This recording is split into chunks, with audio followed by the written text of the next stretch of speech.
Vamos dar um giro nos esportes, começando pelo Campeonato Brasileiro. Ei, Júlia, para qual time você torce?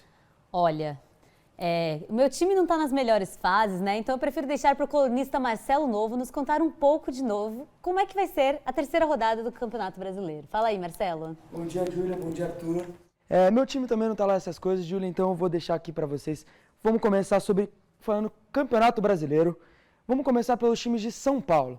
Primeiramente, o São Paulo vai jogar contra o Coritiba, fora de casa, pela terceira rodada do Campeonato Brasileiro. O São Paulo vem de um bom momento, ganhou de 3-0 do América Mineiro na última rodada, classificou na Copa do Brasil no meio da semana, depois de ganhar de 1-0 do Ituano. Agora, saindo da capital e indo para a Baixada Santista, o Peixão joga em casa contra o América Mineiro. O Santos vem fazendo bons jogos, apesar de não estar com as melhores vitórias e tudo mais, só que ele vem fazendo bons jogos, está participando bem, empatou contra o Atlético Mineiro na última rodada, que é um dos grandes favoritos ao título. Na Copa do Brasil, se classificou também, ganhando do Botafogo de Ribeirão Preto por 1-0. E como não podemos falar do Derby Paulista? Palmeiras e Corinthians jogam pela terceira rodada do Campeonato Brasileiro também, sábado às 6h30. O Alviverde vem de uma ótima campanha, atual campeão da Copa do Brasileirão e da Supercopa do Brasil, ganhou de 3-1, empatou com o Vasco de 2-2 na última rodada, mas no meio da semana se classificou contra a Tombense na Copa do Brasil.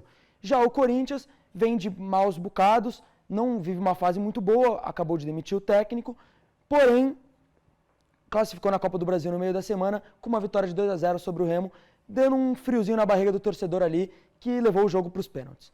É isso, Júlia, de volta com vocês aí. Aí, sim. É isso aí, Marcelo, obrigado. Agora falando de basquete, Júlia, você costuma jogar basquete? Não? Como é que era? Olha, eu nunca fui muito fã, muito boa e jogadora, então eu só acompanho os jogos mesmo. Conta aí o que você tem de bom. Então, a notícia é que no último final de semana aconteceram os playoffs do Novo Basquete Brasil, o NBB. Pois é, e você sabe o que isso significa? Os confrontos começam a ficar cada vez mais disputados. E chegou a vez das quartas de final, em que 8 times estão classificados. Agora vamos conversar com a nossa repórter Júlia Vani, que traz mais novidades sobre a bola laranja. Júlia, é com você. Júlia? Bom dia, Júlia. Bom dia, Arthur. Hoje começam sim as quartas de final da NBB. O primeiro confronto acontece entre o Flamengo e o Bauru, seguido de Minas e Paulistano também nesta quinta-feira. E amanhã, aqui no ginásio Antônio Galvão, o São Paulo recebe o Pinheiros em uma partida aberta ao público com entrada gratuita. No sábado se enfrentam o Franca e o Unifacisa. A disputa pelas vagas na semifinal acontece em séries de melhor de 5, com os 3 primeiros se classificando automaticamente. Então vamos ficar de olho nos próximos dias para ver quais serão os 4 melhores times da maior competição de basquete no Brasil. Júlia Vani para o SPM no ar. Legal, Júlia, muito obrigada. E voltando para o futebol, vamos falar sobre o clima amistoso das torcidas de futebol feminino. O aumento constante da violência nos estádios, somado aos altos valores dos ingressos, tem afastado os torcedores dos estádios. Mas qual que é a saída? Acompanhe agora na reportagem de Rafael Marins. O futebol feminino tem ganhado cada vez mais destaque e reaproximado torcedores dos estádios.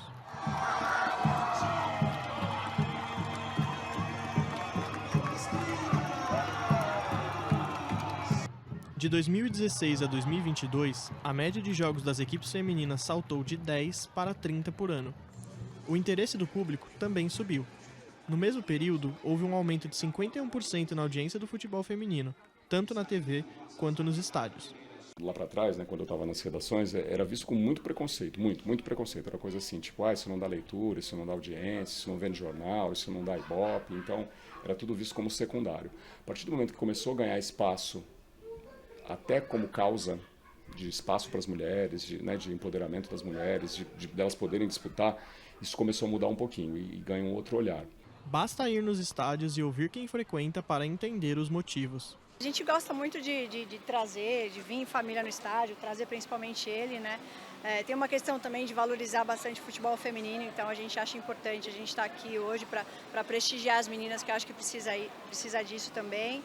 E é um clima mais tranquilo também, até porque vem menos gente, então a gente se sente mais seguro para trazer ele aqui no jogo. Muitos destes torcedores deixaram de frequentar os jogos masculinos.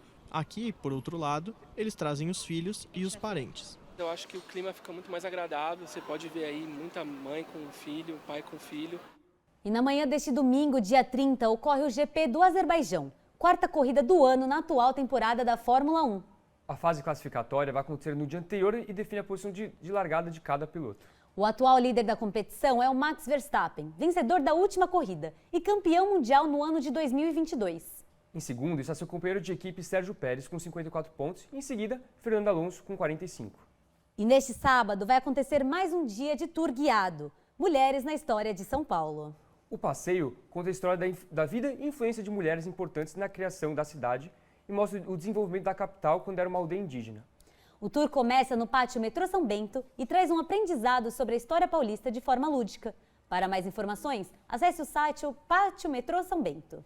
Em outro momento, não diríamos que o entretenimento e a educação se misturariam, né, Júlia? É verdade, mas nos últimos anos, um novo modelo chamado edutainment tem mostrado o contrário nas escolas. Você já conhece, Arthur? Não conheço, mas agora a gente vai ver mais na reportagem da Júlia Dalbella. Isso aí. Brincadeiras, filmes e jogos online são algumas das atividades que cada vez mais estão inseridas nas escolas. Esse recurso de unir entretenimento e educação tem se mostrado um grande aliado dos professores dentro das salas de aula. Esta professora de Sociologia utiliza metodologias ativas para aproximar os alunos das questões teóricas. Precisa ter essa relação de proximidade, e isso a gente consegue fazer a partir dos exemplos e das referências que eles têm. Quais são essas referências? As músicas, aí a gente acaba não envelhecendo, porque você está sempre perto de uma linguagem de referência que é deles, das músicas que eles escutam, dos filmes e séries que eles trazem nas aulas. O edutainment, termo inglês originado da junção das palavras educação e entretenimento, propõe que instituições de ensino devem aderir a uma nova linguagem para aumentar o engajamento dos estudantes. A ideia é tornar o ambiente escolar mais interativo e participativo. Mas e na sala de aula? Será que os alunos gostam da estratégia? É uma coisa que geralmente gera muito entretenimento pra gente. Uma coisa que eu percebi que mudou bastante da aula só falada é que também tem o acesso das televisões. Que os professores, quando eles querem dar exemplo de alguma coisa pra gente entender melhor, eles passam alguns vídeos, mostram algumas imagens. Surgiu alguma dúvida, eles pesquisam e mostram pra gente ali na hora. Segundo pesquisa de 2022, encomendada pela Unicef, nos últimos 3 meses, 21% dos estudantes de escolas públicas de 11 a 19 anos pensaram em desistir da escola. Entre os principais motivos está o fato de não conseguirem acompanhar as explicações ou atividades passadas pelos professores. Surge daí a oportunidade de usar o edutainment como forma de combate à evasão escolar. Sai daquele sistema que eu tenho que aprender e de uma maneira impositiva e tradicional, eu venho para uma maneira muito mais dinâmica, menos tradicional, tá? Não esquecendo que questão de disciplina, questão de regras, mantém-se um tradicional. Mas o que é? O aluno ele é protagonista. O aluno ele passa a participar. Muitas vezes nós temos uma aula invertida, onde o aluno traz o conteúdo, apresenta para os colegas e o professor faz um fechamento. Então, assim, isso muitas vezes faz com que tenha essa diferença. Por qual folhinha vocês vão trabalhar? E aí tem que ter pelo menos na gente uma folhinha, tá? Quando o aluno faz, trabalha em algo que ele tem pelo menos um conhecimento inicial, ele consegue desenvolver melhor o conhecimento gradativamente. Então, quando a gente utiliza em sala de aula, essa questão do entretenimento, quando a gente vai aplicar provas ou trabalhos, a gente percebe não só o engajamento do aluno, mas o retorno no material final. São Paulo é considerada uma das cidades mais ricas culturalmente. Cerca de 40% dos shows do Brasil acontecem aqui. E como o final de semana está chegando, nada melhor do que um pouco de cultura.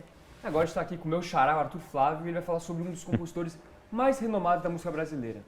Bom dia, Arthur. De quem que nós estamos falando? Bom dia, Júlia. Bom dia, Arthur, meu xará. Vocês com certeza já ouviram ele, mas não desse jeito aqui. Então dá uma olhada aqui que vocês vão entender melhor do quem eu tô falando. Olha que coisa mais linda, mais cheia de graça.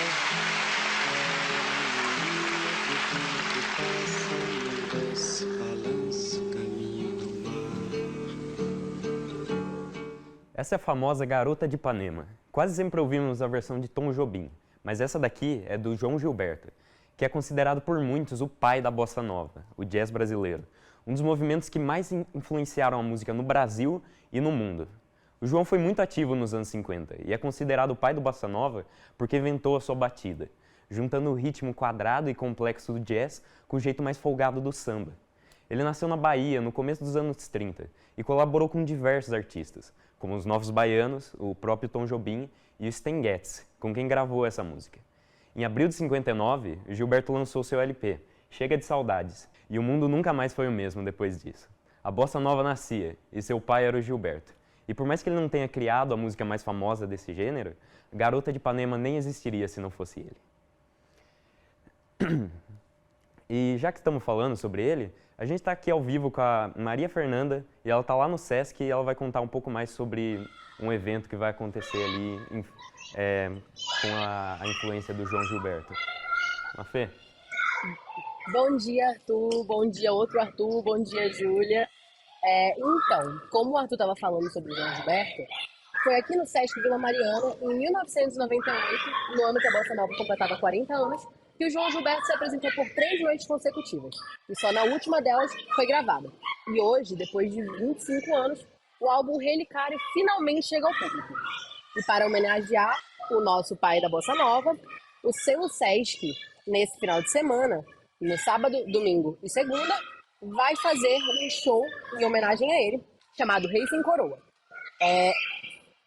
Vai contar com um quinteto: Alaide Costa, Dori Caymmi, Joyce Moreno, Renato Braz e Vanessa Moreno.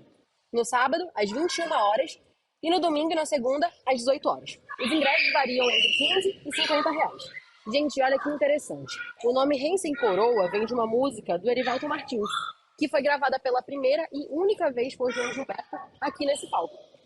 E é isso, essa fica uma ótima pedida para o final de semana e para você que está vendo aqui o SPM no ar. E volto para o estúdio, Maria Fernanda Neves. Muito obrigado, Mafê. Então agora está chegando ao final do nosso telejornal. Mas antes da gente ir embora, vamos dar uma olhadinha de novo aqui nos comentários, o que vocês postaram, os comentários, vamos lá. É isso aí, vamos lá. Eu já tenho aqui que o Pedro falou, Palmeiras vai amassar o Corinthians. Vamos ver, hein? E o mesmo Pedro falou, o preço da gasolina tá de brincadeira. Concordo, Pedrão. Crianças estudando me aquecem o coração. Que bom que o ensino está se aperfeiçoando, verdade. E para finalizar, a gente tem aqui o comentário da Isabelle. Já comprei meu ingresso para o show Rei Sem Coroa. Estou animada, que bacana. Então esses foram os comentários dos nossos telespectadores. Agradecemos vocês por nos acompanhar hoje e esperamos ver vocês em breve. Até a próxima. Obrigada.